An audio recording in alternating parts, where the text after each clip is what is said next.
اب وہ جو چھوڑ کے جا رہے ہیں، اگر آپ کبھی ہوتا ہے کہ آپ کو پارکنگ نہیں مل رہی، کوئی بازار ہے، بہت ہجوم ہے لوگوں کا، تو آپ فیملی سے کہتے ہو تم لوگ جو ہے نا یہاں پہ اتر جاؤ، میں گاڑی پارک کر کے آتا ہوں. ہوتا ہے کہ نہیں ہوتا؟ اور فرض کرو بیوی کا فون ڈائی ہو گیا یا بچے کا فون ڈائی ہو گیا، آپ کو رابطہ نہیں ہو رہا، اور اب آپ گاڑی پارک کر کے اب ان کو ڈھونڈ رہے ہو، ذہن میں کیسے کیسے خیال آتے ہیں، سب کو پتا ہے کہ نہیں؟ وہ 10-15 منٹ آپ کو اپنی فیملی کے بارے میں پتہ نہ ہو کہ وہ کہاں ہے، جواب کیوں نہیں دے رہے، کس چیز سے گزر رہے ہوں گے، کس کا واسطہ پڑ گیا ہوگا، اللہ بچائے اللہ بچائے، ایسا ہی ہوتا ہے نا. اب ابراہیم علیہ السلام صحرا میں نکل آئے ہیں، 2 دن 3 دن 4 دن، پیچھے کس کو چھوڑ کے گئے ہیں؟ ان کے ذہن پہ کیا گزر رہی ہوگی، اس انسان کے ذہن پہ کیا گزرتی ہے؟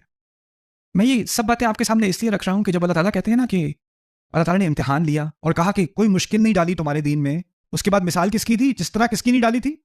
ابراہیم علیہ السلام. تو میں تو کہتا ہوں یا اللہ جہاں تک میں نے پڑھا ہے ان کے امتحان تو بہت ہی مشکل تھے، تو یہ کیسی مثال دے دی؟ مثال تو دینی چاہیے تھی ایسی کہ جس میں آسانی کی تسلی ہو، یہاں تو مشکلوں کی بات ہو رہی ہے.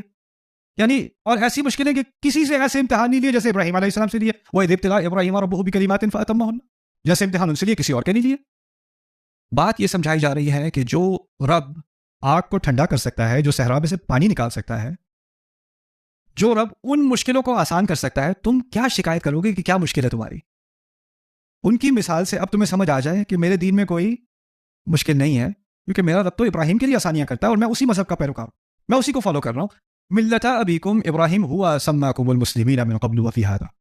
اچھا پھر ان سے تو کہا تھا صحرا میں بچے کو چھوڑاؤ، ان سے تو کہا تھا آگ میں کود جاؤ، ان سے تو کہا تھا بچے کو ذبح کرو، مجھ سے پتہ نہیں کیا کہیں گے اللہ، مجھ سے پتہ نہیں کیا کہیں گے، کیا مطالبہ ہوگا مجھ سے. پھر ان کا تو حوالہ دے دیا، کہا فاقیموا الصلاۃ وآتوا الزکاۃ واعتصموا باللہ، نماز قائم رکھنا، نماز قائم کر دو، زکوٰۃ دو اور اللہ کو تھامے رکھو.